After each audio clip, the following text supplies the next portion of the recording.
Kanwil. Ya. Jadi Kanwil DJKN. DJKN. Ibu Artini ya. Nah, pertemuan hari ini sebetulnya tindak lanjut dari turunan MOU di pusat tentang kerjasama terhadap piutang iuran BPJS Ketenagakerjaan, ya, piutang iuran. Nah, untuk se-Sumsel itu ada 180 miliar piutang iuran. Ya. Nah, hari ini kami memang mengundang teman-teman dari cabang ini yang kebetulan memang sedang dalam proses penagihan beberapa perusahaan, nanti data kami kasih, yang sudah ditindaklanjuti oleh Pak Saiful dari KPK dan memang pertemuan hari ini lebih teknis untuk melakukan upaya-upaya yang sesuai regulasi ada pada BPJS Ketenagakerjaan maupun KPK. Khusus untuk cabang Muara Enim saat ini piutang yang dibahas ya, bukan seluruhnya, ada 8 perusahaan, nanti saya kasih datanya silakan, dengan total tunggakan iuran sebesar 1,7 miliar lah. Nah, ini yang memang kami melakukan pertemuan untuk jemput bola penagihan terhadap tunggakan piutang iuran BPJS Ketenagakerjaan, karena di dalam ini ada hak pekerja yang diabaikan, ya, ada hak pekerja yang tidak dipenuhi. Nah, oleh karena itu kami sinergi dengan KPN bagaimana tunggakan piutang ini dibayarkan supaya hak-hak pekerja tadi penuh didapat oleh pekerja, salah satu di program Jati. Ya. Nah, ini kegiatan kami hari ini, nanti lebih jelas ada Bu Cek ya, PPS, Pak Kacapnya juga Kepala Bidang Pemasaran kalau secara data. Jadi pertemuan ini bukan sesuatu hal yang dadakan, karena memang ini sudah ada beberapa kali pertemuan dan kami hari ini bertemu untuk mematangkan, memfokuskan sasaran-sasaran perusahaan-perusahaan yang memang terkategori bandel bayar iuran. Ya, bandel. Nah, itu memang kita sudah ada MOU dan memang tugas kita bersama untuk mengamankan uang negara. Iuran itu uang negara, ya. Mungkin itu dari kami. Jadi kalau untuk sektornya sendiri, ini sebenarnya piutang lama. Piutang lama, jadi bukan piutang yang baru serta merta akibat dari COVID-19 yang sebenarnya. Bagian besar ini adalah subkon dari Pertamina. Ya, jadi ini dari subkon Pertamina dan ada juga beberapa yang memang batu bara pertambangan. Nah, ini yang sudah kita serahkan, sudah kita limpahkan ke teman-teman dari KPKNL. Sebelum kita melakukan pelimpahan kepada KPKNL itu dari BPJS Ketenagakerjaan sendiri itu sudah melakukan tahapan-tahapan. Yang pertama kita sudah melakukan penyerahan surat utang, itu sudah dilakukan 2 kali. Kemudian juga sudah dilakukan kunjungan ke perusahaan. Nah, tetapi belum ada tindak lanjut untuk melakukan pembayaran iuran. Nah, oleh karena itu kami punya tim di kantor cabang, itu namanya pengawas dan pemeriksa. Teman-teman wasri kami ini kemudian menindaklanjuti lagi berkas yang ada ini, akhirnya kita putuskan untuk dilimpahkan kepada teman-teman di KPKNL. Nah, ini datanya sudah ada, nanti kita kasih. Itu ada 8 perusahaan seperti disampaikan Pak Heri tadi, dengan jumlah piutang hampir 1,7 miliar. Nah, harapan kita memang ke depannya setelah kita limpahkan dengan teman-teman KPKNL, kita bergerak bersama.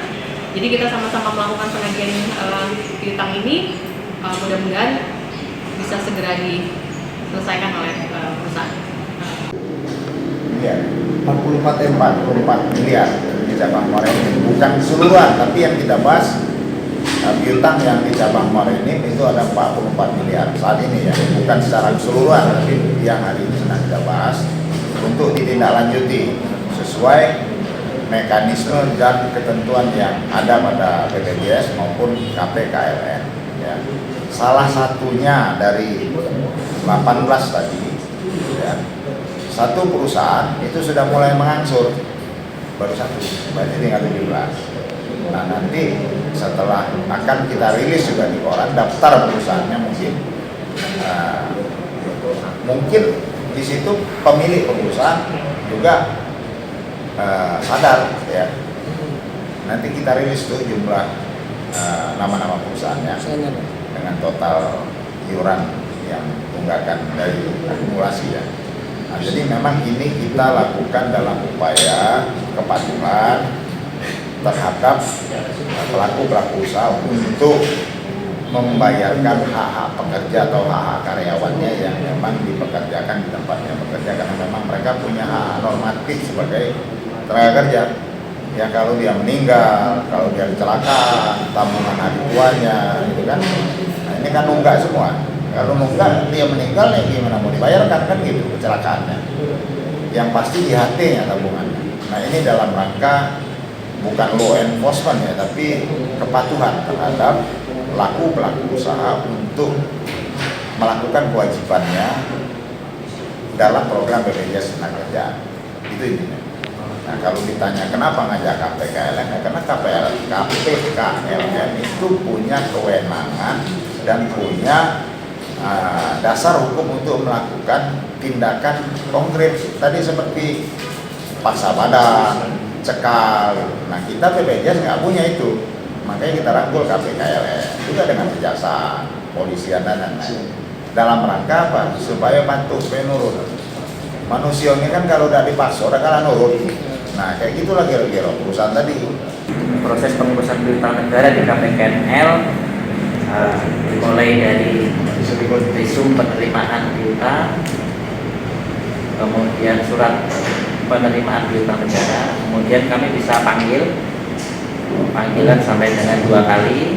Nah, bisa juga kami melakukan panggilan melalui media massa. Kemudian KPKNL apabila piutang tersebut tidak lunas setelah dipanggil, bisa menetapkan piutang PJPN, jadi penetapan jumlah piutang negara sepihak oleh kami. Namun kalau datang bisa juga dibuat pernyataan bersama bahwa piutang tersebut akan dilaksanakan tahap-tahap pembayarannya seperti apa. Nah, jika tidak dipenuhi maka kami akan melakukan penetapan jumlah utang secara sepihak. Dan apabila belum penetapan utang secara sepihak oleh KPKNL menetapkan jumlah utang, kemudian apabila tidak dibayarkan juga maka kami mempunyai kewenangan untuk melakukan penagihan dengan surat paksa. Surat paksa itu Kepala Keadilan berdasarkan Keadilan Kebenaran Yang Maha Esa mempunyai jurus akte, jadi mempunyai kekuatan pengutat dalam hal perkara perdata, itu memerintahkan debitur untuk menyelesaikan piutang negaranya dalam 1 kali 24 jam. Mungkin itu prosedur pembayaran sederhana.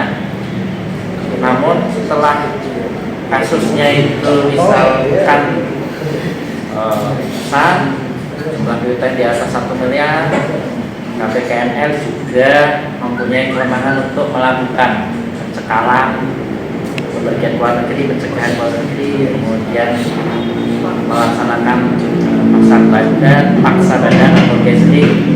Kemudian KPKNL juga berhak melaksanakan penyitaan barang jaminan atau harta kekayaan lain. Nah itu semua ada di kewenangan di KPKNL. Setelah misalkan barang jaminan yang tadi disita, hasilnya bisa dilelang di kantor KPKNL juga, ya hasilnya bisa untuk menutupi dibutuhkan dalam piutang negara. Itu secara sekilas prosedur pengurusan piutang negara yang ada di KPKNL. Dalam hal piutang tersebut potensial untuk ditagih. Namun terhadap debitur yang sudah tidak ada, misalkan debitur tersebut perorangan sudah tidak ada dalam arti meninggal atau pindah tanpa alamat yang diketahui, atau tidak mempunyai kemampuan, maka peran KPKNL kepada hal ini adalah penetapan piutang negara tersebut tidak dapat ditagih.